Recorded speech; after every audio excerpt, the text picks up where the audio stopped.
Hi, I'm Dr. Rodney Davis, and I am so happy to be with you at the Philippine Professional Linkages from Various Disciplines Incorporated Conference in Santiago City. I am sorry that I cannot be there with you in person, so I'm going to be with you electronically. I was in the Philippines a little less than 2 weeks ago and have had to return to the United States. But please know that my heart is with you, and I'm hoping that you have had an awesome conference so far. I'm going to be presenting a topic entitled Journalism 101. And I'm going to be looking at some of the basics of journalism. Now, I know that you've heard from Dr. Cayo, and I think you've heard from Dr. Paragas on various aspects of campus-level journalism. I'm going to look at the writing, and I'm going to look at journalism in the four basic types of stories that are told, whether it be in a magazine or whether it be in a newspaper like the Philippine Inquirer. I'm also going to talk to you a little bit about some of the issues of ethics and integrity when it comes to being a journalist, and then lastly kind of wrap up with how we deal with bias as writers, as reporters. So what you're going to see is my face right now. Then I want you to see my presentation. So you'll hear my voice. You won't necessarily see my face. And at the end, then I'll turn the video back around so that you can see me again. It's good to see so many of you there. I certainly want to send my greetings to the team. And that would, of course, be our conference director, Ate Rems, Dr. Remedios Esperon, and our assistant director and host, Dr. Cayo. And then, of course, to the team, we couldn't do it without you, and that, of course, would be Carlo and Darwin and Jago and Roger and whoever else may be there. Please know that I appreciate you helping us to put this conference together and make it a reality. I believe that this topic is very, very important as we explore journalism, especially in an age when we have what are called citizen journalists. And now we don't necessarily have all that many traditional journalists. A lot of what is captured today is done by private citizens. And that certainly brings up a whole conversation that we could have on that topic. So let's go ahead and get started with my presentation now, entitled Journalism 101. Some of you are going to want to go ahead and take notes as I go through this very brief presentation, but I assure you that you will get a copy of it. Now you're going to need a flash drive for this one in order to get a hold of it for yourself, and you will see Diego at the end of the session, and he'll be able to download this presentation to your flash drive. So don't worry about taking notes, but if you want to, it's okay. If you want to take pictures of the session, that'll be great too, and certainly you're welcome to do so. And then, of course, we'll have time at the end to pose for pictures, and you can pose with me, and that way you'll have your documentation, and we'll also have a picture of you and me together at the end of this session. When we think of journalism, our minds may wander to famous journalists that we know. An image of a reporter wearing a crumpled fedora, cigarette hanging out of his mouth, pecking away at a typewriter might also come to mind. But times have changed. Today, almost anyone can become a journalist. And you don't have to go to school to study to become one. We call them citizen journalists. And it might be inaccurate to use the term journalist here, but they do provide a similar service because they often are there when a story is breaking. And they, of course, record it on their cell phone or video camera and then post it to the internet. And in many cases, their videos are used by network news like ABS-CBN or GMA, and Mike Enriquez will mention that video on the news hour.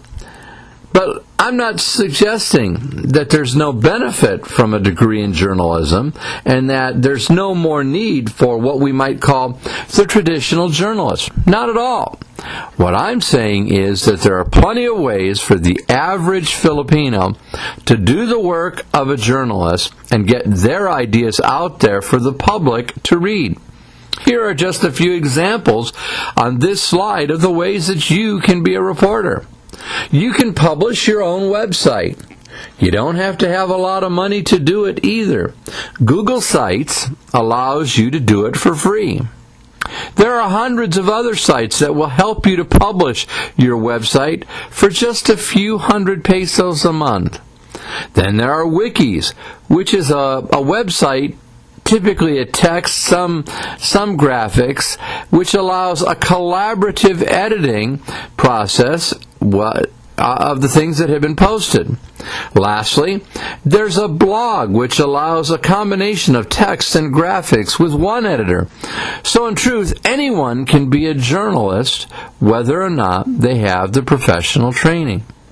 With this being the case, it means that consumers must be more careful about what they read on the internet because much of it is inaccurate, or just speaking plainly, it's false. In the old days, a reporter would have had to have his facts checked before the story was published in the paper or read on the news hour. But today, that doesn't have to happen anymore because anyone can post something in Facebook or send out a tweet, and before you know it, it's viral. So we are in an age where the term journalism is changing, where at one time it meant one thing, that person that was on television that read the news, or a reporter for one of the major newspapers that covered a story and did the investigation that was necessary to do in order to get that story out to the public. Nowadays, things have become more rapid, and people are taking things and posting it on the internet and not considering the impact of what they're doing. And great firestorms of words are created because of that. So we have to ask ourselves, what is journalism? Because that definition is different today than it was 20 years ago or 25 years ago, when most people got their news from the local newspaper or from the evening news on television. Today, that is just not the case. Today, a majority of people get their news from what they read on the internet or the blogs that they read, or they get their news from the people that they're following in or on Twitter. So this definition of journalism, an activity of gathering, assessing, creating, and presenting news and information, is a very broad definition and can really cover about anything today on social media applications, from Facebook to Twitter to something else. Notice that the purpose, though, of journalism is to inform citizens so they can make the best decisions about their lives, their communities, their societies, and their governments. Information, then, must serve a purpose. But then the final question comes to play: how are journalists different than anyone else who publishes information? Because someone could very easily make the case that what they post in Twitter or what they post somewhere else in a social media environment is just as important as what you might read in the local paper. And so I think our definition of journalism has probably got to be updated for today's world, where technology and access to becoming a self-publisher is so much more common. Let's tackle that question here then. How is a journalist different from anyone else who reports news and information? Again, that conversation between a traditional journalist and what we are calling citizen journalists. Some might try to argue that there is no difference between the citizen journalist and the traditional journalist. But there are 4 areas that do separate them.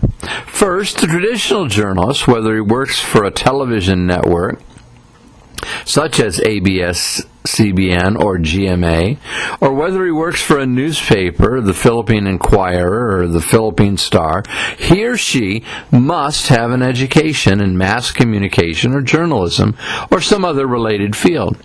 Just because you know how to write complete sentences does not mean you have what it takes to be a journalist or a reporter. There is an intensive training program that must be completed. Next, there is a commitment to journalistic ethics. And we'll look at those ethics in another slide here. There must be a commitment to accuracy in one's reporting or in one's telling of the story. Because you see, accuracy is a hallmark of what it means to be a journalist. And therefore, there needs to be an avoidance of sensationalism.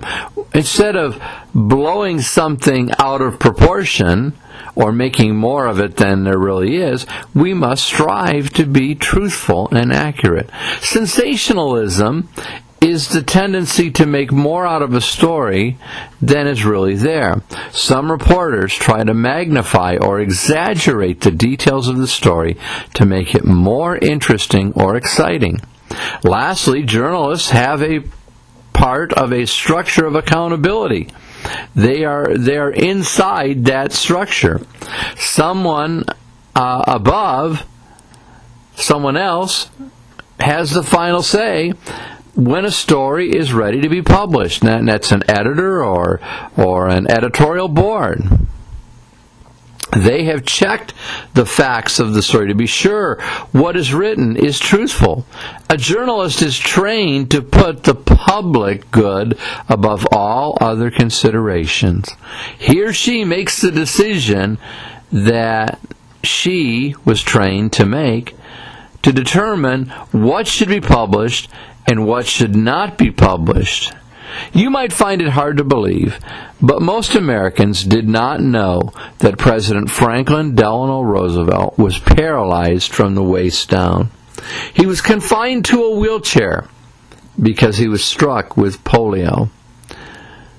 When he did walk, which was rare, he used braces on his legs and crutches. Journalists were careful not to mention this in their reports, and photographers were sensitive to not take pictures of him walking with crutches or having to be assisted. That decision was made because of their sense of decency, not wanting to hurt someone just for sake of getting a story. Sadly, not all journalists still live by those ethics. And I know that this story may seem strange to you, this little anecdote, but my mother and father were alive at the time President Roosevelt was President of the United States. And they have told me directly that they did not know he was paralyzed because the pictures did not show it. And so traditional journalists have a different standard of work than maybe the citizen journalists, because there is that structure in place to make them accountability. But there's also the canons of ethics that guide them in how they do what they do. So let's take a look at those canons for just a moment. Professions create lists of ways their members are going to behave. They often call them a code of ethics, or in this case, canons or tenets of their profession, journalism. Now, what I'm showing you on this slide is the Code of Ethics that was created in 1923, and it has really been revised over the years, but I wanted you to see the original Code of Ethics as it was outlined here. There are 7 points in this particular code, and we're going to take a little time to go through those, because as you are doing the work of a journalist, you need to understand the ethics that guide journalists in their profession. Professional journalists honor these canons and strive to live by them. That is what separates them from anyone else who just publishes something on a personal blog or a website. A professional journalist owes nothing to anyone save the readers. That's the responsibility that they have. They are accountable to the reader first and foremost, so that everything they write must promote the general welfare. Secondly, the freedom of the press is one of society's most cherished freedoms. Here in the United States, next to the freedom of speech. The press must be free to report anything positive or negative, anything embarrassing, or something that would honor no matter what the outcome might be. Third, no restraints should be placed upon the press to get to the truth of a story. The journalist must be free to follow the story wherever it might lead him or her. Fourth, at the heart of everything, the newspaper or journalist does this search for truth. It is what guides him or her to inform the public so they can make sound decisions. Fifth, news and editorials cannot be confused. There is a time to report the facts in plain terms, and there are times when it is important to share an opinion on those facts to sway the decision of the public one way or another. But the journalist must be careful not to mix the two stories. He or she must remain impartial when it comes to the news. They cannot have an opinion on what happened. Their job is to just report it. Sixth, when a news story is published, everyone involved should have an opportunity for their voice to be heard and their side of the story to be told. A journalist ensures that all parties that are concerned are represented accurately in the story, that their words are accurately presented, what they said, what they did was truthfully presented to the public. And then lastly, a journalist does not forget that their purpose is to promote the general good. The ethical journalist does not write stories to promote immoral conduct in others. He or she strives to be decent. They try not to harm a person's reputation maliciously or on purpose. Journalists subscribe to these ethical statements is the first step of becoming a journalist. Subscribing to these statements is the first step to becoming a journalist. And I repeat that for you because I think it is that important. Without an ethical foundation, we end up with things like the fake news that we hear so much about today here in the United States, about stories that are completely and totally false. Those journalists should be ashamed of themselves because they are not living up to their profession's canons of ethics. There are 4 general types of stories that are published in newspapers, magazines, online, what have you. Now, I know we could get really technical and break each of these 4 categories into smaller categories, and certainly those are exercises that are worthy of taking place. But for our benefit in the short time that we have together, and this is just an overview of the basics of journalism, I want to talk about these 4 types of stories. And we're going to look at them in a little depth here in the following slides.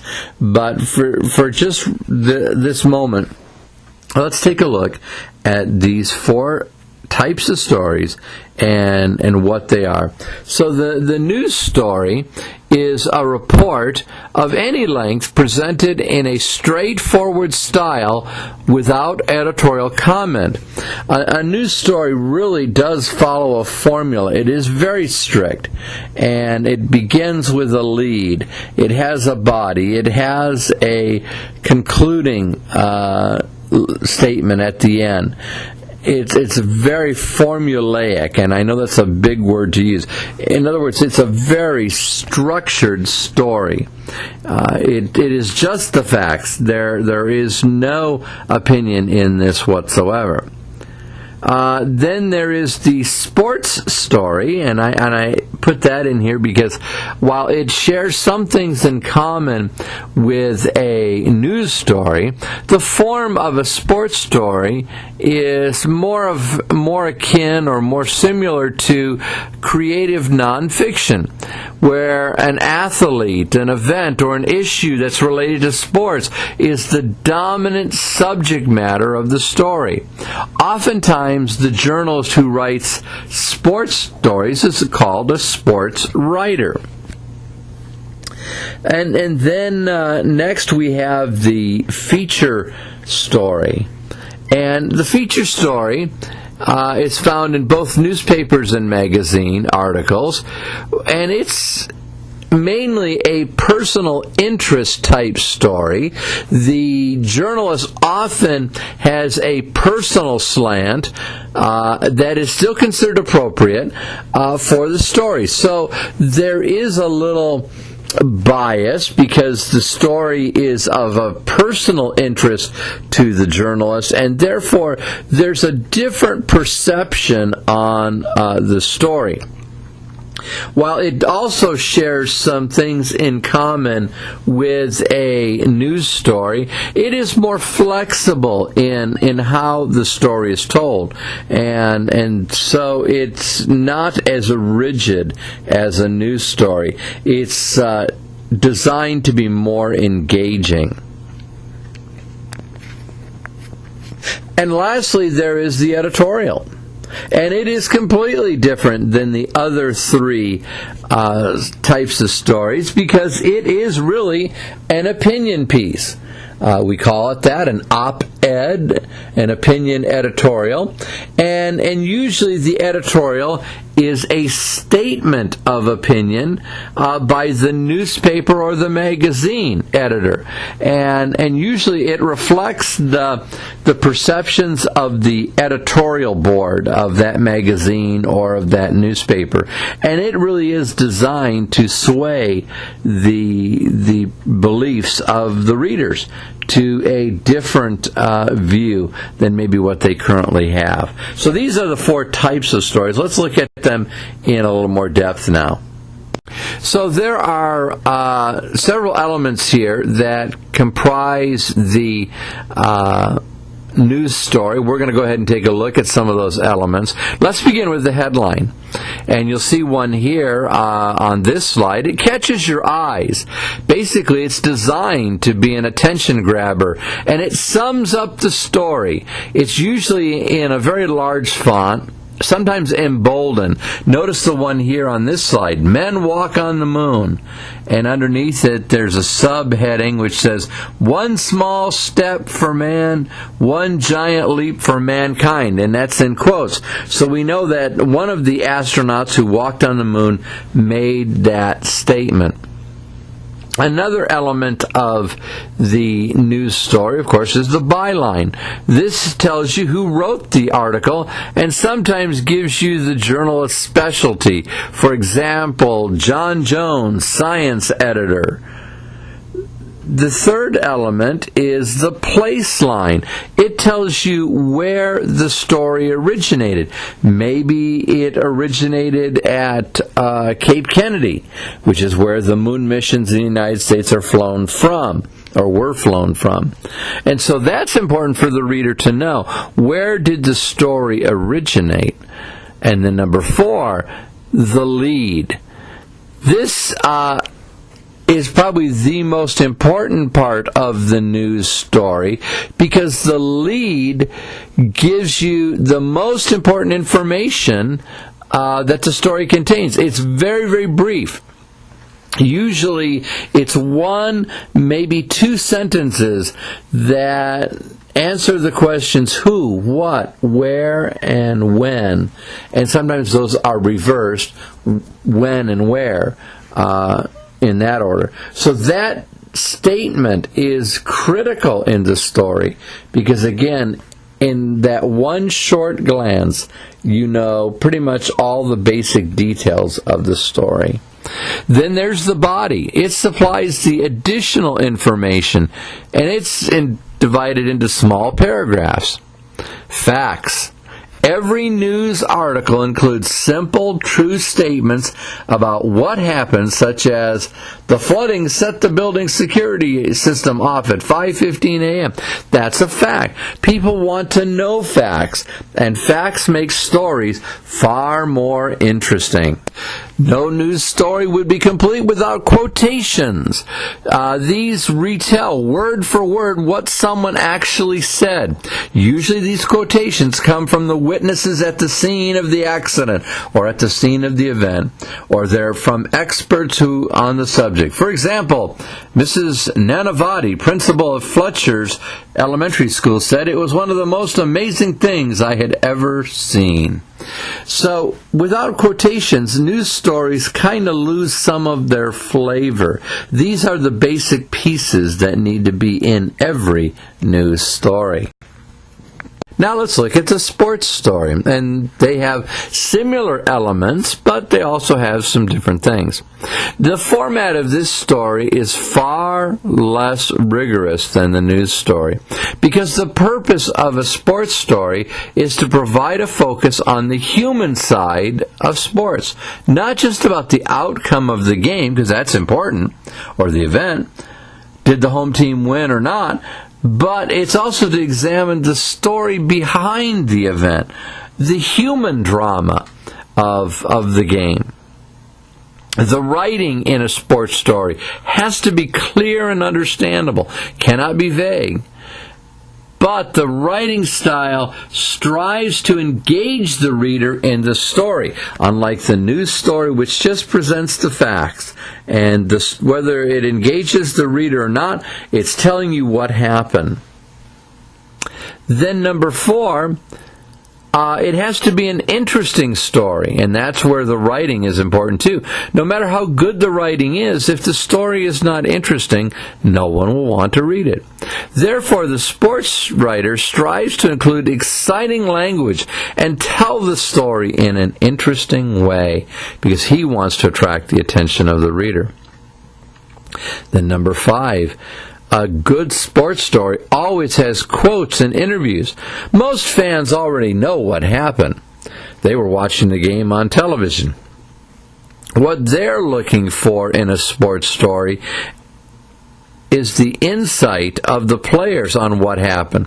They're looking for more in-depth analysis by the professionals, the players, and the journalists who are watching the game, the sports reporters. Good interviews and quotes throw light on unanswered questions that the fans would ask if they had the opportunity. So a good sports story helps to fill in the gaps that people don't know. Then, of course, there's a lead.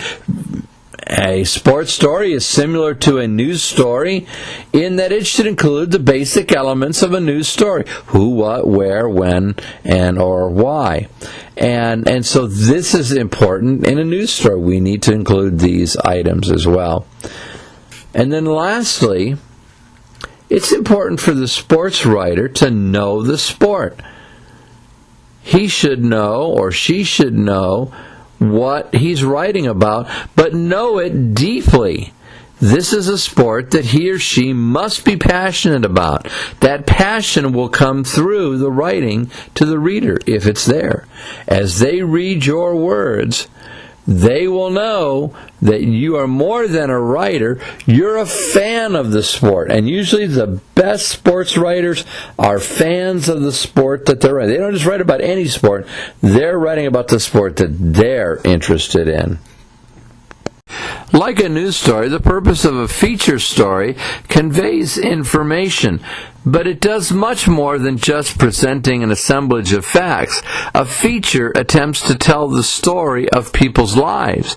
It brings a magnifying glass upon the things that often go unseen and therefore unnoticed. A well-written feature can bring the public's attention to a worthwhile organization that's doing good work, or a needed cause that needs support of the public. To accomplish this purpose, a feature writer must use the elements of a news story and the tools of fiction writing. So you can see that it's different. While the lead of a news story presents the facts of the story and just the facts, the lead of a feature story must capture the attention and interest of the reader, much like a sports story. The description that is provided sets the scene for the story and brings the people and places in it to life. Good descriptions prompt the reader to create mental images in his or her mind of what's going on in the story. Quotes. And getting good quotes is absolutely imperative in a feature story. Ideally, a feature story should include only the most colorful and interesting quotes.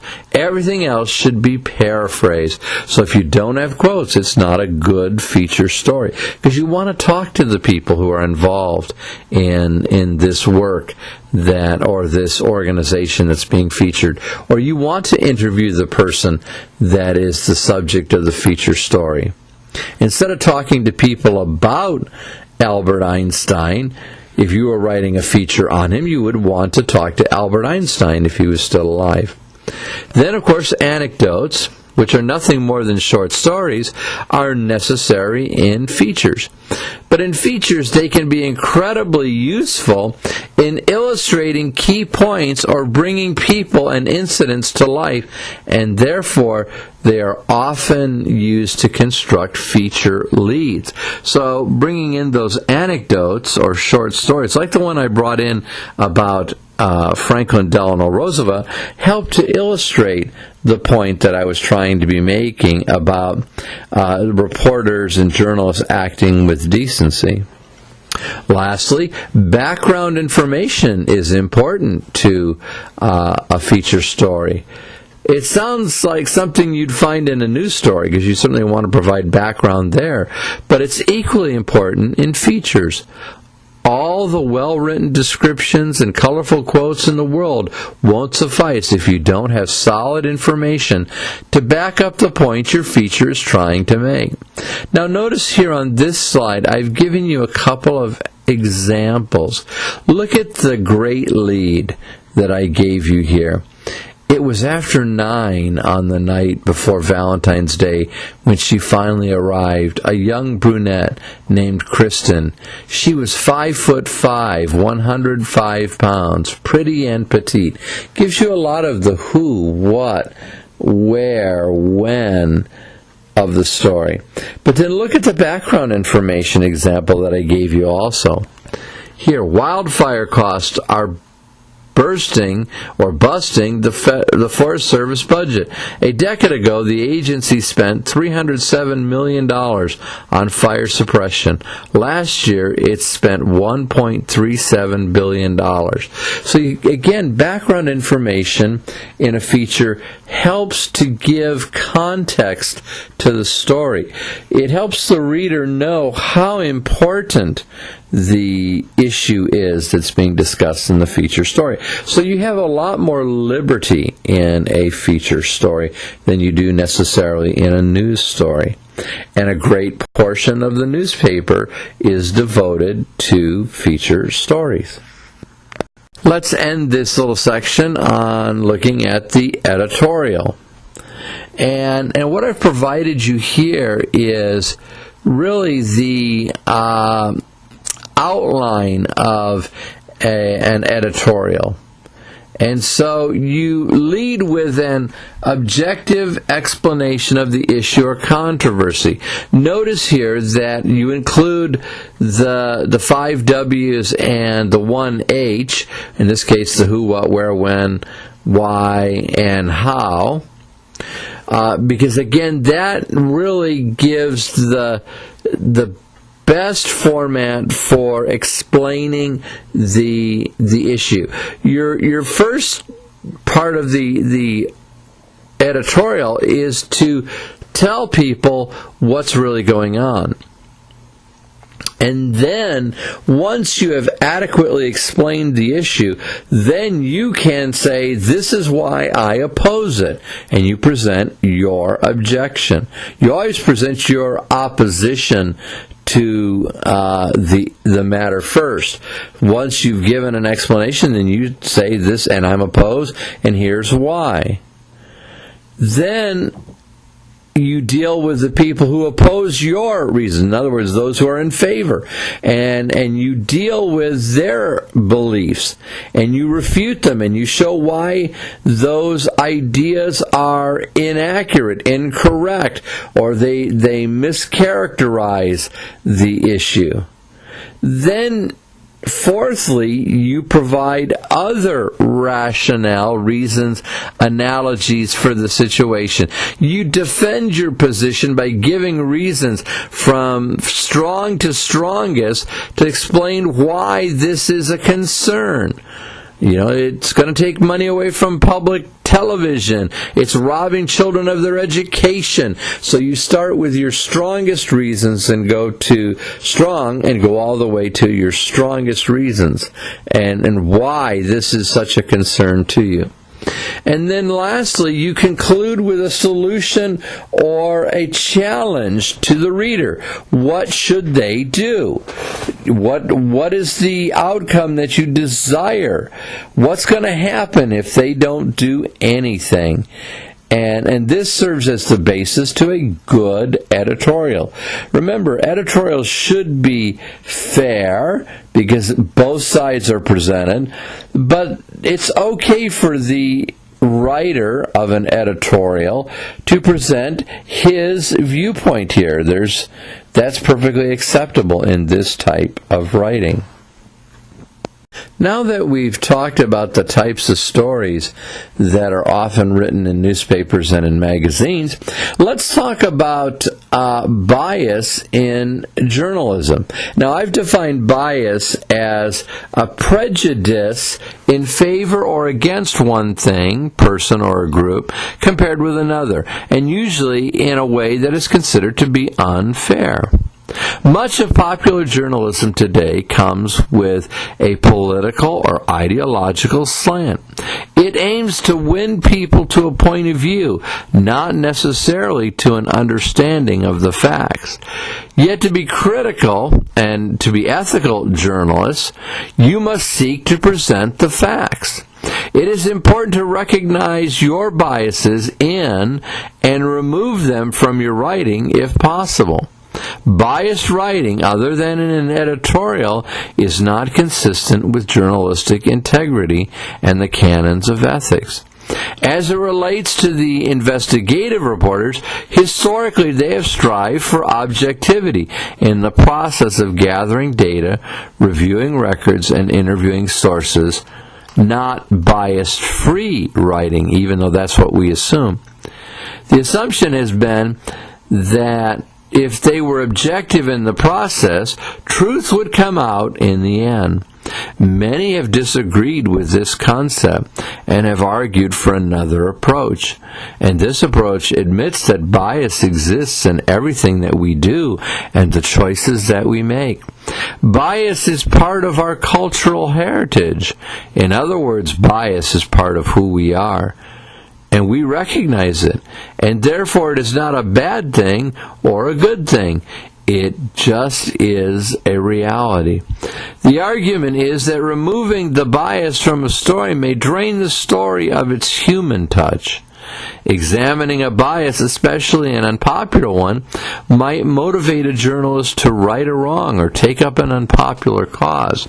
And so while we hear people calling for no spin zone and bias-free writing, what we're seeing in the profession of journalism is that some bias is inevitable, and that what we are going to have to do is to be aware of our bias so that it doesn't hamper the truthfulness or accuracy of what we're writing, but just be aware of it and not try to remove it and try to write something that is devoid of any bias or any perception, because as some have argued, it takes the humanity out of what we're writing.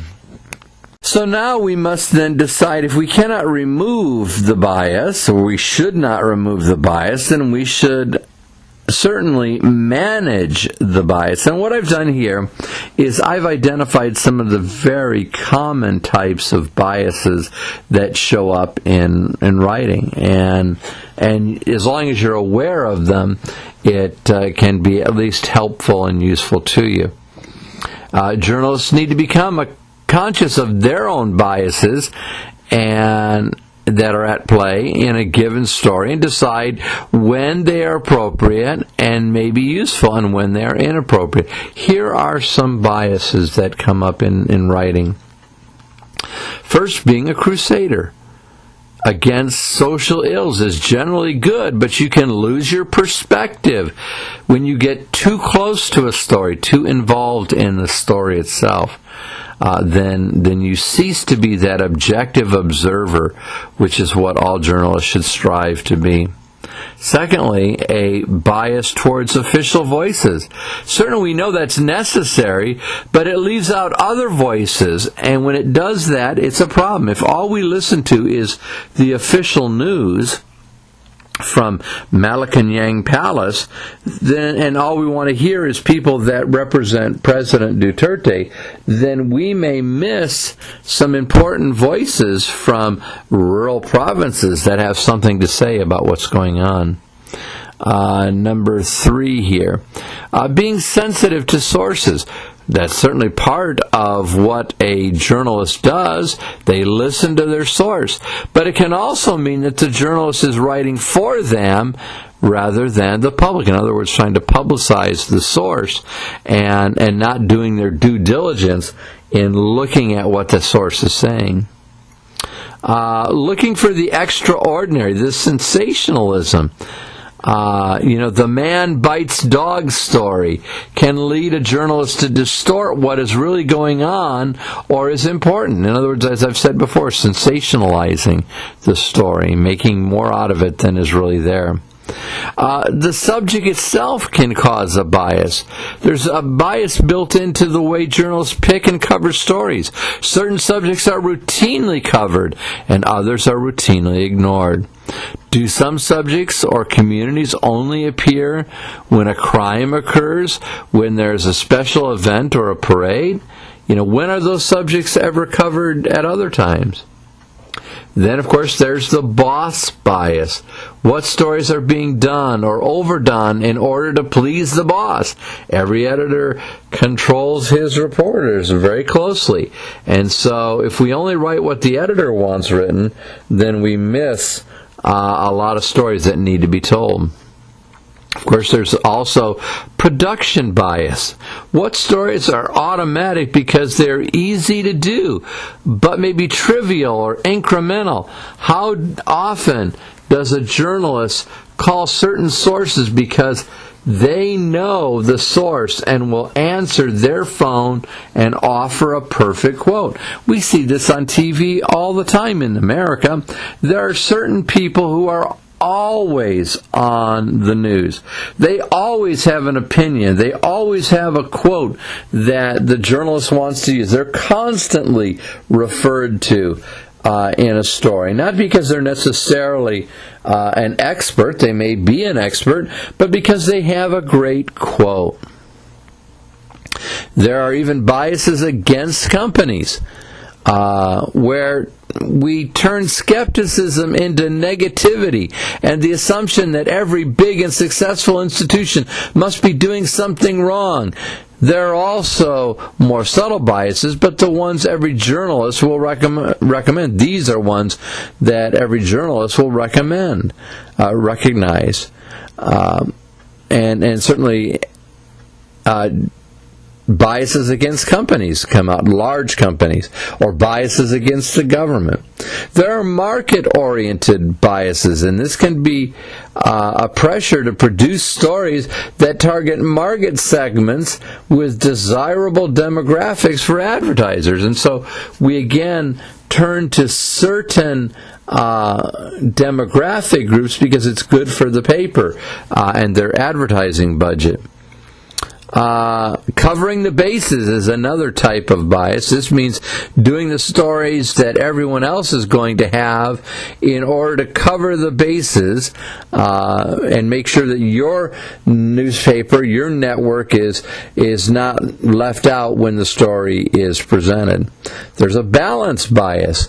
It's a long-honored notion and can be a useful technique for a story that you may not know much about. But in many sides does it take to balance? How many sides does it take to balance a story?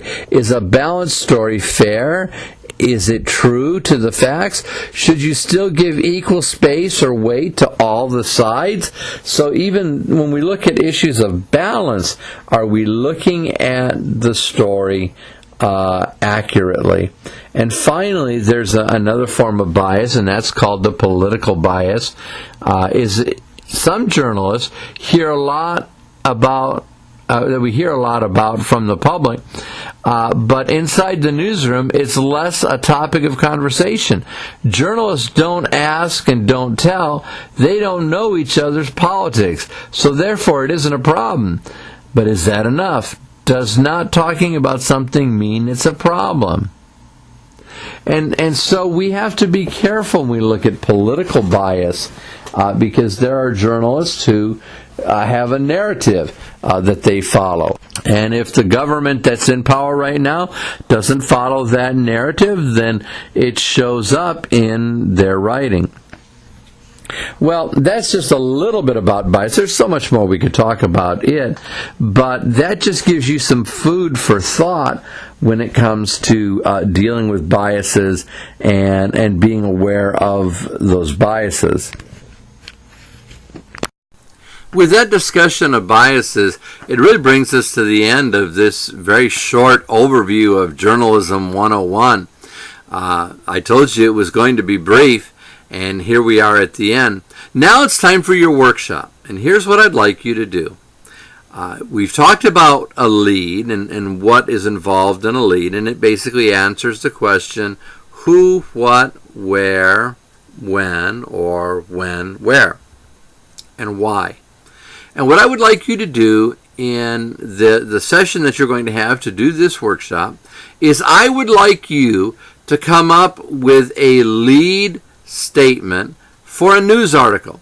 And you can decide the topic. But I would like you to, and you can maybe even take one from the newspaper, one that's going on right now, an issue with the terrorists in Mindanao, or you could talk about martial law, or you could even talk about the economy.